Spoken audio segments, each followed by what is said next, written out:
Ma chaîne YouTube a 4 ans.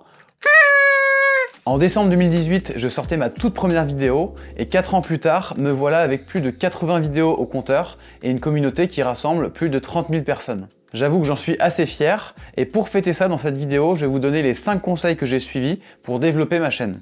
Restez bien jusqu'à la fin, je vous ai même préparé une petite surprise. Avant de commencer, on peut déjà se poser la question, est-ce qu'il n'est pas trop tard pour se lancer sur YouTube en 2023? Est-ce que c'est pas déjà saturé? Sachez qu'on se posait les mêmes questions en 2018 quand je me suis lancé. On disait déjà que c'était saturé, notamment dans mon domaine. Il y avait déjà des vidéastes assez avancés comme Stéphane Couchou, Grain, Olivier Schmitt. Et ce que j'en ai retenu, c'est qu'il ne sera jamais trop tard pour se lancer parce que vous allez apporter votre patte, même si les sujets ont déjà été traités. Il y aura peut-être des nouveautés à présenter dans votre thématique, vous aurez peut-être une nouvelle approche, une nouvelle façon de voir les choses. Bref, d'une manière générale, on est toujours friand de découvrir de nouvelles personnes. Maintenant qu'on a posé les bases, c'est parti pour les 5 conseils.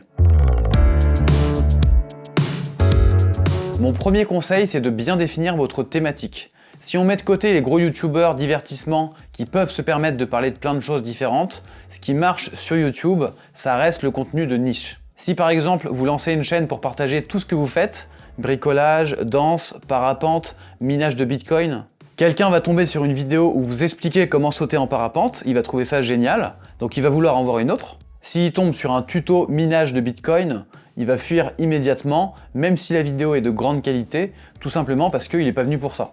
Donc l'objectif c'est de créer une fidélité auprès de l'audience, après ça peut être une thématique générale. Moi par exemple la mienne c'est faire des vidéos en général. Donc ça englobe la prise de vue, le montage, les effets visuels en post-production. Et par exemple, en ce moment, j'ai une nouvelle passion pour la randonnée, mais j'ai pas envie de partager ça ici sur cette chaîne parce que c'est pas lié au sujet de base. L'idée, c'est pas de parler de randonnée au prisme de comment faire des vidéos en randonnée. Non, c'est vraiment autre chose. Donc ça ira sur une autre chaîne parce que les gens qui se sont abonnés ne sont pas venus là pour ça. Ce qui est important aussi quand on choisit nos sujets de vidéo, c'est d'avoir conscience des deux moyens de se faire découvrir. Le premier, c'est la recherche qui est très important, que ce soit le moteur de recherche de Google ou de YouTube. D'ailleurs, ce sont les deux plus gros moteurs de recherche d'Internet. C'est là que les gens posent leurs questions dès qu'ils ont un problème. Et par exemple, la vidéo que vous êtes en train de regarder, 5 conseils pour se lancer sur YouTube, elle pourra sortir dans les résultats de la recherche pendant plusieurs mois, voire même plusieurs années. Quand vous choisissez un sujet de vidéo, ça peut être une méthode de se dire quelles questions vont poser les gens dans ma thématique, quels sont leurs principaux problèmes sur lesquels je peux les aider.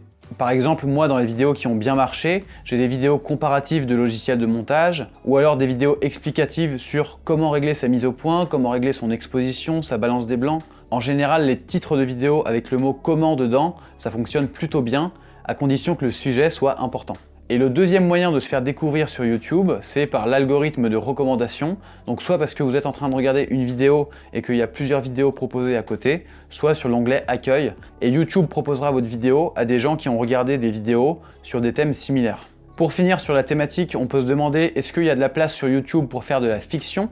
Alors déjà, je pense qu'il y a très peu de chances que les gens tombent sur votre fiction en tapant quelque chose dans la barre de recherche, à moins que ce soit le nom exact ou alors votre nom à vous. Mais sinon, la fiction ne répond pas à un problème, c'est purement artistique. Quant aux recommandations, c'est possible qu'une fiction soit recommandée, mais à condition qu'elle soit vue par beaucoup de gens et surtout que les gens aient regardé en entier. En général, sur de la fiction, on est sur du rythme un petit peu plus lent que des vidéos de divertissement, des vidéos où on apprend des choses. Donc pour moi, c'est vrai que ça reste difficile de percer sur YouTube avec de la fiction. Le deuxième conseil qui pour moi est le plus important et qui me dérange le plus quand il n'est pas respecté, c'est aller droit au but dans vos vidéos. Pour moi, il n'y a rien de plus insupportable quand je clique sur une vidéo et que la personne commence en disant « Avant de commencer, pensez à mettre un like, abonnez-vous, mettez la cloche, mettez un commentaire, suivez-moi sur Instagram, suivez-moi sur TikTok, je serai ici sur Twitch en live à tel moment. » Et là, on se rend compte que la vidéo a commencé depuis 35 secondes et il s'est encore rien passé.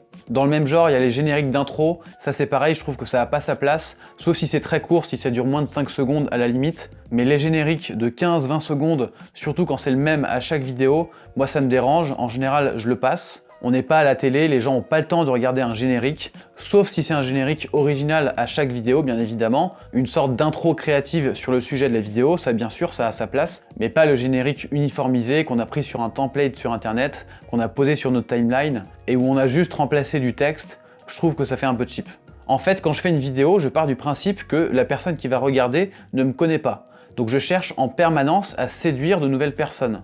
Donc si je commence à dire aujourd'hui, alors on va déjà se poser dans le décor, attendez, bougez pas, je vais me servir un petit café, et puis hop, on va mettre ça comme ci, comme ça, voilà. Là on est bien pour parler de la vidéo. Franchement, moi quand je tape quelque chose dans la barre de recherche YouTube pour avoir une réponse et que je tombe sur une vidéo où la personne fait ça, je passe à autre chose parce que je suis pas venu pour voir quelqu'un qui boit du café. Et pour finir sur ce point, globalement, je suis pas très fan des appels à l'abonnement, même quand c'est en fin de vidéo, parce que je pars du principe que si les gens apprécient votre contenu, ils le feront par eux-mêmes. Moi, je le faisais au début dans mes vidéos un petit peu par mécanisme par rapport à ce que je voyais. J'ai assez vite arrêté et franchement, j'ai pas vu de différence dans le nombre de personnes qui commentent, qui s'abonnent, qui likent. Donc pour moi, c'est vraiment pas indispensable, tout comme les petites animations avec la souris qui vient cliquer sur le pouce, sur le truc s'abonner et tout. Enfin, il faut pas non plus prendre les gens pour des cons, quoi.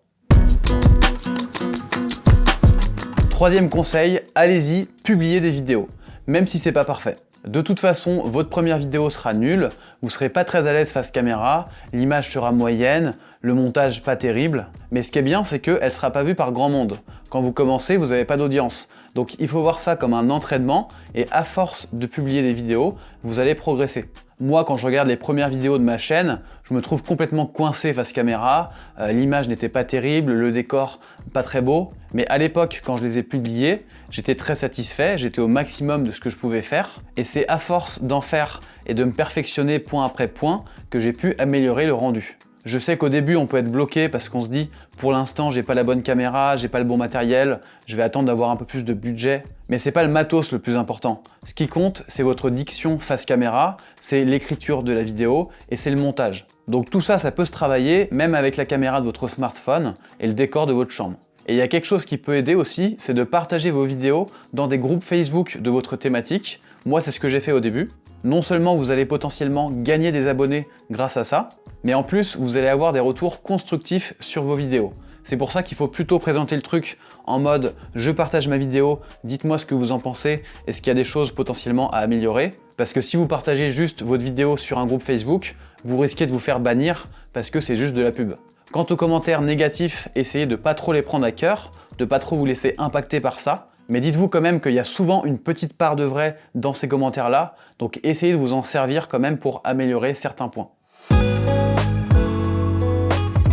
Quatrième conseil, c'est ne négligez surtout pas la vignette et le titre. Le contenu de la vidéo aura beau être une pépite, si vous ne donnez pas envie aux gens de cliquer dessus, eh ben personne ne la verra. C'est exactement comme si vous aviez un restaurant, vous pouvez faire les meilleurs plats du monde, si la façade est sale et que le nom est banal, genre endroit pour manger, eh ben personne va venir manger dans votre restaurant. Pour la vignette, essayez dans la mesure du possible de mettre votre tête ou alors un visage qui est présent dans la vidéo avec une émotion.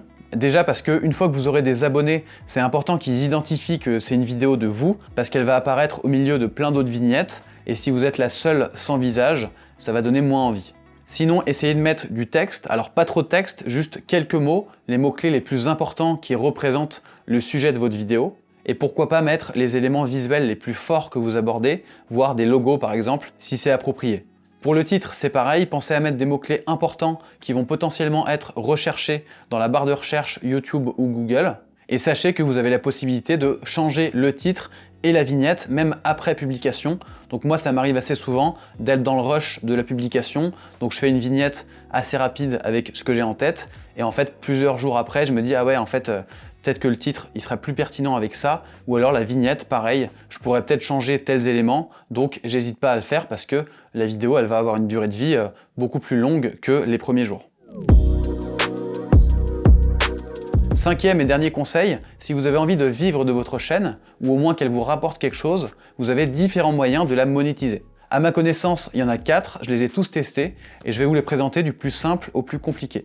Le premier, c'est la pub, c'est très simple, vous avez juste à activer une option pour que YouTube passe des pubs avant votre vidéo, voire potentiellement après et pendant si la vidéo est longue. Pour ça, il y a une condition, je crois qu'il faut avoir dépassé les 1000 abonnés et les 4000 heures de visionnage. Sur ma chaîne, la pub me rapporte en moyenne 200 € par mois, donc ça c'est sans les charges, donc on va dire 150 € net, pour en moyenne 50 000 vues par mois. Donc ça fait un ratio d'environ 4 € pour 1000 vues, et ça va vraiment dépendre des niches. parce que moi j'ai souvent entendu parler de 1 euro pour 1000 vues. Il se trouve que moi je suis à 4 euros pour 1000 vues, donc je sais pas si c'est lié à la thématique. Je pense que par exemple dans le divertissement, le taux est plus faible parce qu'on va faire plus de vues, mais c'est pas forcément des gens qui vont autant consommer que dans ma niche. Deuxième source potentielle de revenus, c'est l'affiliation.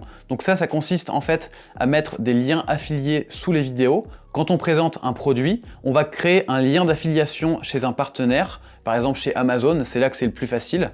Et ensuite, quand les gens vont cliquer sur ce lien en description, s'ils commandent le produit, on va toucher une petite commission dessus. Moi, ça me rapporte pareil, à peu près 200 euros par mois, donc 150 sans les charges. Ça va dépendre également de votre thématique, si vous parlez de produits ou pas, la valeur de ces produits, mais en tout cas, ça peut être un bon complément de revenus. Le troisième moyen, c'est les sponsors. Donc, soit une marque vous envoie un produit gratuitement et vous faites une vidéo en échange, ou alors elle peut carrément vous rémunérer en échange d'une vidéo. Donc ça va dépendre de plein de paramètres, notamment la taille de votre audience. Pour ma part, sur ma chaîne, j'ai juste fait 2 ou 3 vidéos comme ça. À chaque fois, c'était une marque qui m'envoie un matériel et du coup, j'en parle. J'ai vu ça un petit peu comme un bonus parce que c'est du matériel qui m'intéressait, donc je me suis dit pourquoi pas en parler en vidéo parce que en fait c'est du matériel que j'aurais acheté de base, donc autant accepter que la marque me l'envoie. Mais au final, je suis pas forcément fan de ça parce que déjà ça met une certaine pression de devoir faire une vidéo assez rapidement après avoir reçu le matériel. Et au final, vu que je suis pas payé, je trouve que c'est pas si intéressant que ça. Mais c'est parce que j'ai pas voulu exploiter à fond cette piste des partenariats et j'aurais pu potentiellement mettre en place des choses un peu plus importantes en échange d'une rémunération. Pour ma part, j'ai vraiment privilégié la 4e méthode qui est de vendre des formations en ligne. Ce que j'ai fait, c'est que vu que j'ai eu des très bons retours sur mes vidéos YouTube, je me suis dit ça serait intéressant, on a la partie gratuite sur YouTube, de pousser encore plus loin dans des formations complètes pour que je puisse réellement être rémunéré pour cette activité-là et m'investir encore plus. Mes formations me rapportent en moyenne environ 2000 euros par mois de salaire, donc c'est vrai que c'est pas du tout la même chose que la pub ou l'affiliation, et ça me permet de m'investir complètement dans cette activité de création de contenu, que ce soit pour YouTube ou pour les formations.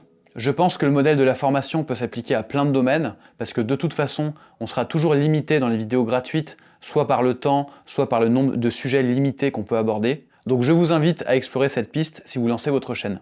Et justement, on arrive à la fin de cette vidéo, et à l'occasion des 4 ans de la chaîne, j'ai décidé de passer toutes mes formations à moins 50%.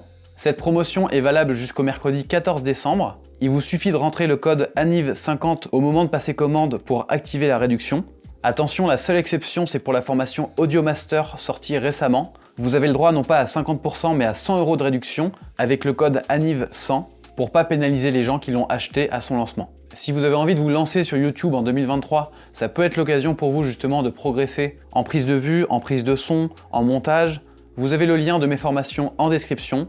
Merci à tous d'avoir suivi cette vidéo et on se retrouve très vite sur la chaîne. Salut!